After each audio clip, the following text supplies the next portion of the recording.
Hi everyone, my name is Winyan. I wanted to do this video to help anyone that is going through what I had been through, and hopefully it can help you heal from your experience.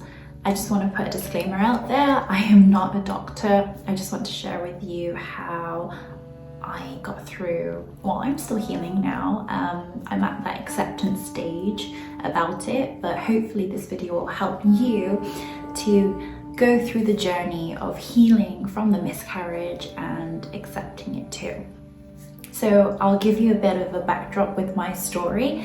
I learned that I was pregnant on the 17th of March, and I took 3 pregnancy tests and they all said that they were positive. I had a lot of emotions going through me.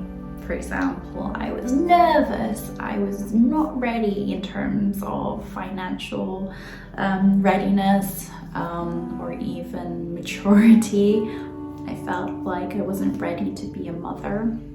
And I got to a point where I was accepting the pregnancy and I was becoming very excited. Unfortunately, I wasn't with my partner at the time, so he didn't want the child, so I was in the mindset that I would be a single parent. And that also brought a lot of fear to me, but I was ready for it.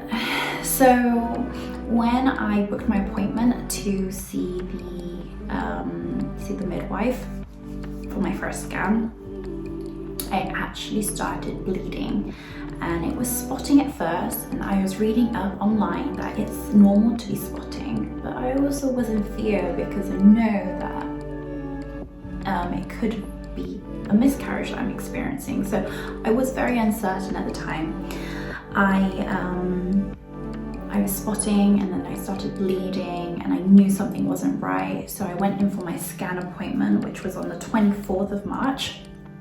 So on the 24th of March, and they had confirmed that it was a miscarriage. The symptoms that I was experiencing were cramping, severe cramping in one side, the lower abdomen, and I also was experiencing some pain in my lower back. So I knew that this didn't feel right. I knew that it could be a miscarriage because I was continuously bleeding too. So I went through a lot of emotions when they told me that it was a miscarriage. I was very, very sad. I felt a lot of loss in my heart. But this video is actually just more of how I've healed from all that pain from the miscarriage. I could do a separate video about the grief that I went through. I went through all of it in terms of grief. I went through, so there's 5 stages. So shock and denial, there's also guilt and pain, anger and bargaining, reflection and depression, and also acceptance. I went through all of those stages, and I'm willing to do another video if you want me to about those different stages.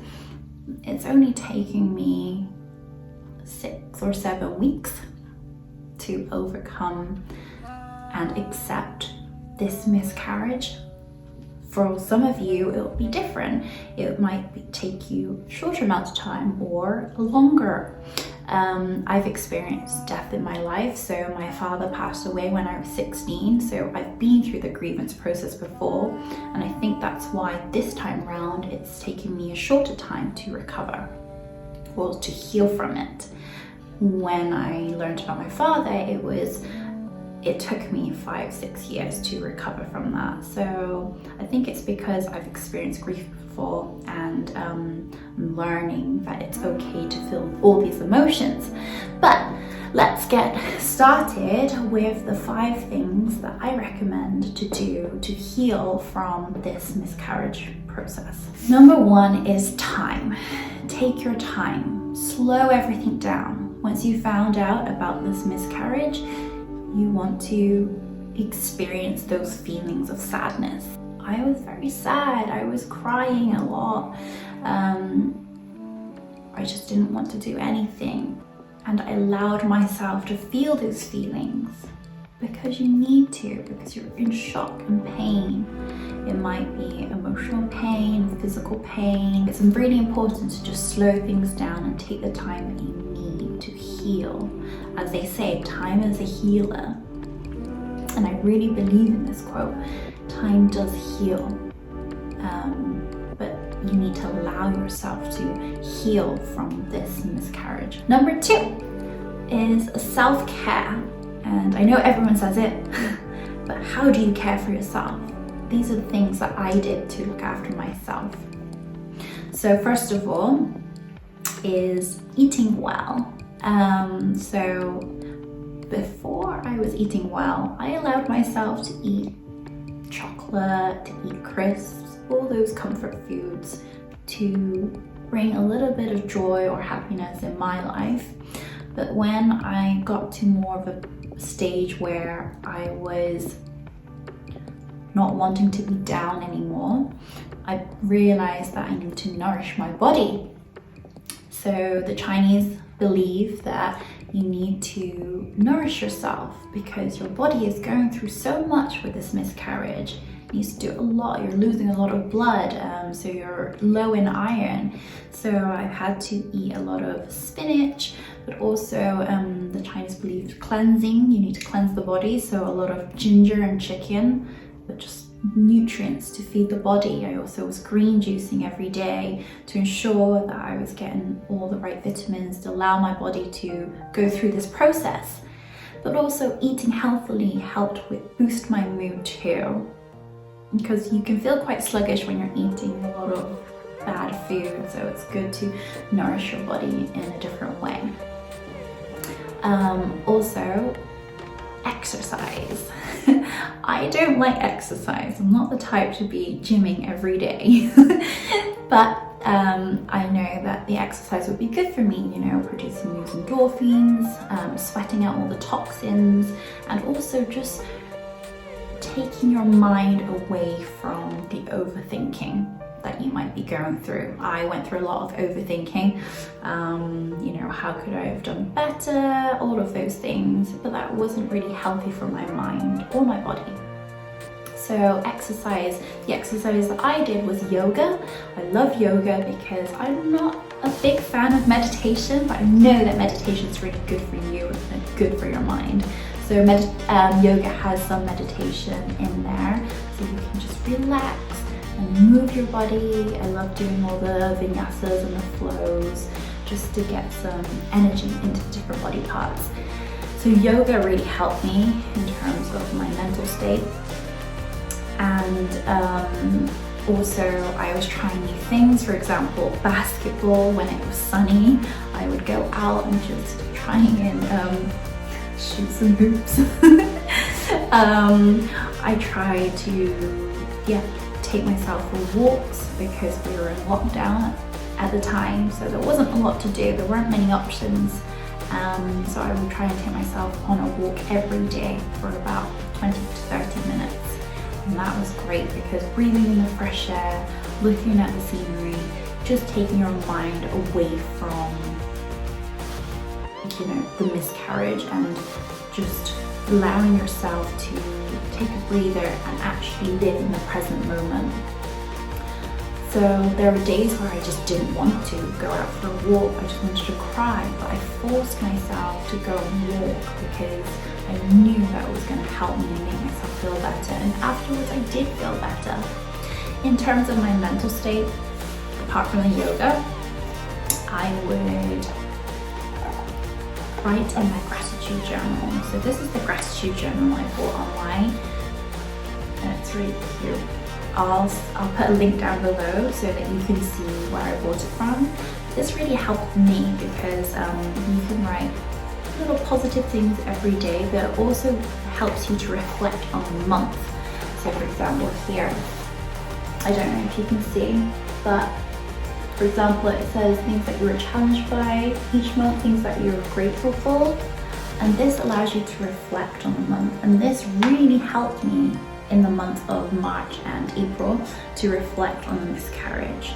Things that I was challenged by were my emotions,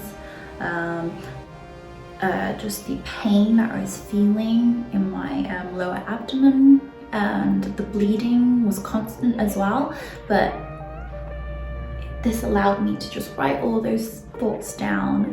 It's a space for you to just write anything that you want to write.